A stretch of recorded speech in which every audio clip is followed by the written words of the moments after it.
이강인이 욕바지가 되면서 사람들의 기억에서 멀어져 간 2023 아시안컵 욕바지 3인방. 잘한다고 칭찬을 받았던 적도 많았지만 아쉬웠던 경기를 보이며 사람들에게 좋지 않은 반응을 받고 있다. 3인방이 왜 욕바디가 됐는지 3인방에 대단했던 아시안컵 활약을 모아봤다. 16강 사우디아라비아전에서 승부차기 혈투 끝에 힘겹게 8강에 오른 한국. 특히 조규성의 후반 추가 시간 9분 나온 극적인 동점골은 무척이나 반가웠다. 조별리그 3경기에서 결정적인 기회를 여러 차례 놓치며 비난을 받을 수밖에 없었던 조규성이 벼랑 끝에 갔던 대표팀을 살려내는 골을 넣었기에 더욱 극적이었다. 하지만 동점골에도 조규성은 오롯이 칭찬만 받진 못했다. 연장 후반 2분에 나온 장면 때문이었다. 왼쪽에서 한 번의 전방으로 연결된 패스 때 박스 안에서 사우디 골키퍼가 튀어나와 공을 커트했다. 하지만 제대로 걷어내지 못했고 마침 옆에 있던 조규성 앞에 공이 떨어졌다. 골대 앞에는 수비수 한 명뿐이었고 골키퍼는 옆에 있어 골문이 비어있는 상황. 물론 조규성이 공을 받는 자세가 좋지 않았다. 하지만 그대로 왼발 슈팅으로 밀어넣기만 하면 됐다. 그런데 조규성은 슈팅 타이밍을 놓치더니 왼쪽에 있던 홍현석에게 패스했고 홍현석도 슈팅을 할 수 없어 중앙에 손흥민에게 줬지만 손흥민의 슈팅은 조규성 맞고 나가버렸다. 골키퍼가 없는 빈 골대에 슈팅하지 않고 옆으로 패스한 이 장면은 혹평을 받을 수밖에 없었다. 이천수는 자신의 유튜브 채널인 리춘수에서 저건 욕먹을까봐 그러는 거다라며 이전에 골대 비었는데 못 넣어서 저기서 안 때리는 거다. 욕먹을 생각을 먼저 하면 안 된다. 자신있게 해야 한다고 말하기도 했다. 또 다른 국가대표 공격수 선배인 정조국 역시 저건 내가 어떻게 안 되겠다며 감싸주기 어려운 실수임을 인정했다. 국가대표 선배들도 크게 아쉬워할 정도로 조규성의 실수는 컸다. 그것도 조규성이 골을 넣는 공격수 포지션이라는 점에서 더 치명적이다. 공격수라면 어떠한 상황에서라도 골을 노려야 한다. 남들이 보기엔 이기적이라는 생각이 들 정도로 골에 집착해야 한다. 그런데 조규성은 골욕심보다 패스를 선택한 것은 기본적으로 공격수로서 자신감의 문제를 지적하지 않을 수 없다. 조규성 역시 이 장면에 대해 경기 후 슛을 하려는 상황에서 내가 생각한 것보다 터치가 조금 짧았다. 옆에 있는 홍현석이 더 완벽하다고 생각해서 패스했다. 지금 생각하면 그냥 때릴 걸 후회하고 있다. 형들도 왜 슛하지 않았냐고 자신 있게 하라고 격려해 주셨다. 많이 아쉬운 부분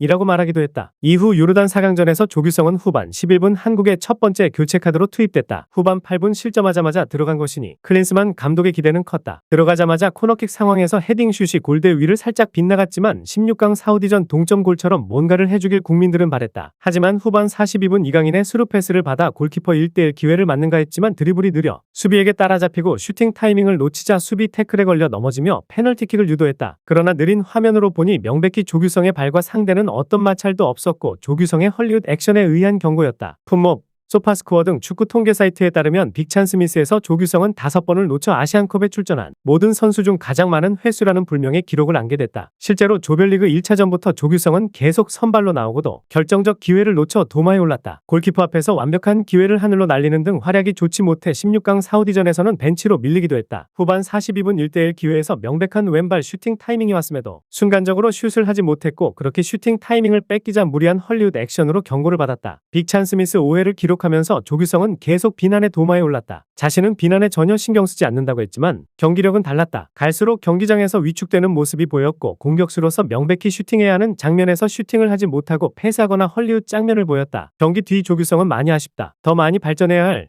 내가 축구에 오면서 이렇게까지 아쉽고 나 자신에게 많이 부족하다는 것을 느낀 대회였다. 더 많이 발전해야 할 것 같다고 말했다. 조규성은 다 아쉽다. 하나만 생각나지는 않는다. 소속팀 가기 전에 좋은 모습으로 가고 싶었다. 대회 잘 준비했다고 생각했는데 스스로 너무 다 아쉽다. 대회는 끝났다. 다 소속팀으로 돌아간다. 잘 돌아가서 다시 잘 준비하자고 했다. 그렇습니다. 감사합니다며 돌아섰다. 사우디전에서 멋진 실력을 보여줬지만 실수도 많이 보여줬던 조규성. 조규성을 본 사람들의 반응은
호주와 2023 아시아축 구연맹 카타르 아시안컵 8강전을 마친 후 클린스만호 주축 미드필더 황인범이 동료들에게 고마움과 미안함을 동시에 전했다. 치명적인 패스 미스로 선제골을 내준 데 대해 미안해하면서도 역전 드라마를 펼친 태극전사들과 함께 더 높은 곳을 향해 전진하겠다는 뜻을 분명히 했다. 황인범은 클린스만호의 대체 불가 핵심 미드필더다. 공수 조율을 담당하고 해결사 구실도 종종 해낸다. 엄청난 활동량을 바탕으로 중원을 누비고 득점이 필요할 때는 직접 슈팅을 시도해 상대의 골문을 위협한다. 파울루 벤투 감독이 이끈 2022 국제축구연맹 카타르 월드컵에서도 맹활약을 펼치며 한국의 16강 진출에 큰 공을 세웠다. 이번 대회에서도 황인범은 해결사로서 중요한 득점에 직간접적으로 관여했다. 바레인과 조별리그 1차전에서 선제골을 터뜨렸다. 가볍게 왼발 슈팅을 시도해 바레인 골문 상단을 갈랐다. 이번 대회 클린스만호의 첫 골 주인공이 됐다. 요르단과 2차전에서는 상대 자책골을 이끌어냈다. 1-2로 뒤진 후반전 추가 시간에 손흥민의 패스를 왼발 슈팅으로 연결했고 요르단 수비수에 맞고 동점골이 됐다. 하지만 말레이시아와 3차전에서 다소 집중력이 떨어지면서 실점의 빌미를 제공했다. 1-0으로 앞선 후반 6분 수비 쪽에서 공을 잡다가 미스를 범했고 동점골을 내주는 위기를 자초했다. 공을 트래핑하는 과정에서 말레이시아 선수의 발에 발을 밟혔으나 파울이 인정되지 않았다. 상대 반칙성 플레이로 억울할 법했지만 페널티 박스 부근에서 불필요하게 위험한 터치를 펼친 부분은 아쉬움을 남길 수밖에 없었다. 황인범은 호주와 8강전에서 엄청난 실수로 고개를 가로저었다. 전반 42분 수비 쪽에서 옆쪽으로 패스를 건넨 것이 상대 선수에게 향했고 곧바로 호주의 결정적인 찬스를 내줬다. 이후 호주의 공세에 한국 수비가 크게 흔들렸고 결국 크레이그 구신에게 선제골을 허용했다. 한국의 공수 연결골이 임무를 맡는 황인범이 상대가 공격적으로 나선 상황에서 수비에서 치명적인 패스를 범하고 말았다. 경기 후 자신의 실수에 대해 미안한 마음을 드러냈다. 제가 무슨 말을 할 처지는 아닌 것 같다. 저의 실수로 경기를 어렵게 끌고 갔다며 후반전에 모든 것을 쏟았다. 다음 경기를 할 수 있게 해준 동료들에게 고맙고 미안하다. 오늘 실수는 다른 쪽으로 만회하겠다고 다짐했다. 물론 경기를 하다 보면 실수가 나오기 마련이다. 하지만 수비 쪽에서 집중력 잃은 플레이는 곧바로 실점 상황으로 연결되기에 더 조심해야 한다. 한국의 패스 줄기를 담당하는 황인범이라면 이런 치명적인 실수를 하면 안 된다. 키플레이어로서 상대의 강한 압박과 파울성 플레이를 안전하게 피해 나가는 게 상책이다. 실수가 계속되면 나쁜 실력이 된다는 말을 잘 새기고 요르단과 준결승전 그리고 결승전에서 안정적으로 한국을 이끌어야 한다. 이 실수를 만회하기 위해 요르단전에 나서는 부담감이 클 것 같다는 질문에 그는 실수도 축구의 일부다. 실점으로 이어진 부분은 분명히 짚고 넘어가겠지만 과거에 얽매이지 않고 당장 앞에 놓인 과제에 집중하고 팀을 도울 수 있는 부분에만 집중하겠다고 답했다. 황인범은 개인 스포츠를 안 하기를 잘했다고 생각하게 되는 대회인 것 같다. 이 자리에서 인터뷰를 할 수 있게끔 도와준 선수들이 있다는 게 자랑스럽다며 공을 돌렸다. 이어 누군가 실수가 나온다거나 컨디션이 좋지 않을 때 나도 그 선수들이 의지할 수 있게끔 모범이 돼야겠다고 느꼈다고 덧붙였다. 이후 황인범이 다시 한번 고개를 숙였다. 이번엔 그를 구해줄 동료도 없었다. 위르겐 클린스만 감독이 이끄는 대한민국 축구대표팀은 요르단과 2023 아시아축구연맹 카타르 아시안컵 4강전에서 0-2로 패하며 탈락했다. 역사에 남을 만한 최악의 졸전이었다. 아무리 김민재가 빠졌다지만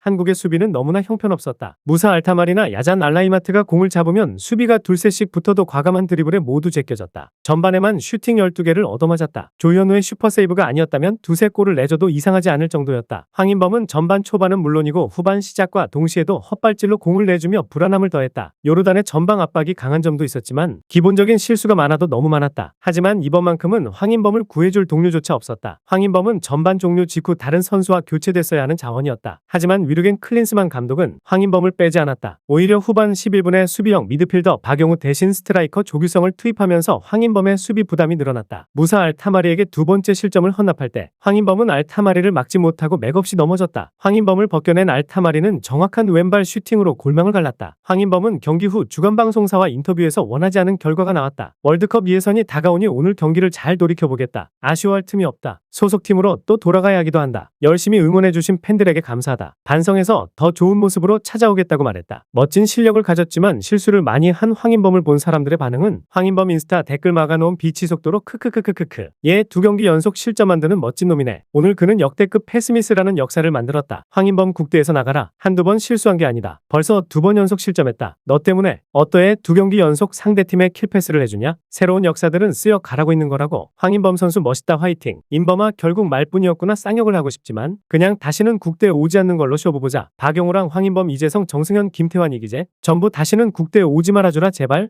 요르단전 예선부터 황인범 있을 때 2-1로 지고 있다가 나가고 동점. 사우디전 황인범 있을 때 1-0으로 지고 있다가 나가고 동점. 호주전 황인범 있을 때 1-0으로 지고 있다가 나가고 역전. 요른다전에 1-0으로 지고 있을 때 안 바꾸니까 이강인한테 리턴 패스 못 해주면서 끊기고 수비도 안 되고 앞에서 탭댄스 추고 넘어지고 2-0 패배. 말로 축구하냐? 황인범 넌 개인 스포츠 했어야지. 남한테 피해는 안 줘야지. 손흥민한테 안 미안하냐? 넌 근데 왜 이렇게 백패스만 하는 거냐? 전진 패스하면 감독님한테 처맞음? 유유슈팅형 진짜 네 말처럼 역사를 썼다. 정신 차려라. 입만 살아서 오늘까지 17점에 네가 모두 실수한 거다. 오늘 실수도. 다들 박용우 얘기하는데 황인범 너가 큰 한몫했다. 진심으로. 황인범 잘하는 거 본 적 있냐? 강마라톤 선수의 아시안컵 1차전 바레인전에서는 경기 초반에 의도치 않은 니킥으로 이른 시간부터 경고를 받아버렸고 초반에는 계속 안 좋은 모습을 보였지만 시간이 지날수록 상대의 공격을 계속 차단하며 어느 정도 활약을 보인 다음 교체되었다. 이후 클린스만호가 요르단을 상대로 고전 끝에 2-2 무승부를 거둔 가운데 불의의 자책골로 동점을 허용했던 박용우가 고개를 숙였다. 이로써 한국은 승점 4점으로 조 2위에 머물렀다. 요르단은 한국과 마찬가지로 승점 4점이지만 득실 차에서 앞서 2조 1위를 유지했다. 이날 대한민국 대표팀은 캡틴 손흥민의 선제골로 초반 분위기를 가져갔다. 그러나 전반 38분 코너킥 상황에서 박용우의 헤더 자책골이 나오면서 요르단의 분위기를 넘겨줬다. 전반 종료 직전 역전골을 내줬고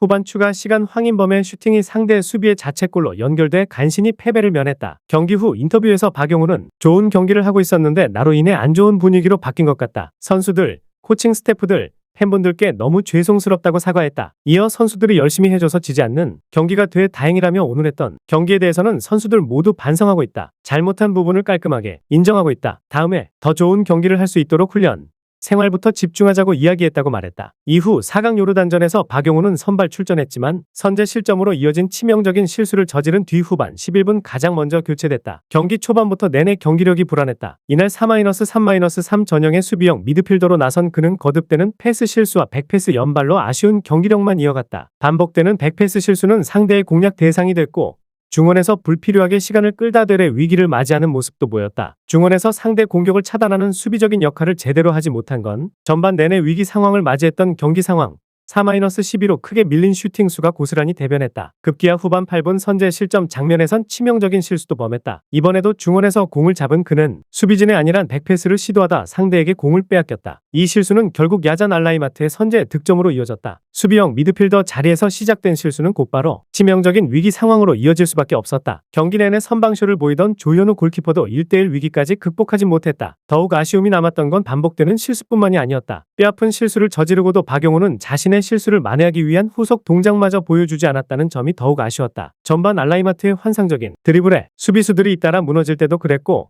자신의 패스미스로 선제 실점 위기 상황을 맞이할 때도 그랬다. 특히 실점 장면에선 자신의 실수로 공을 빼앗긴 뒤 충분히 전력으로 질주해 수비에 가담할 만한 상황이었으나 정작 박용우는 속도를 높이지는 않는 모습이었다. 결국 위르겐 클린스만 감독은 후반 11분 박용우를 빼고 조규성을 투입하는 변화를 줬다. 그야말로 칼교체였다. 박용우는 기자회견 자리에서 죄송하다는 말씀밖에 드릴 수 없다며 고개를 숙였다. 박용우의 활약을 본 사람들의 반응은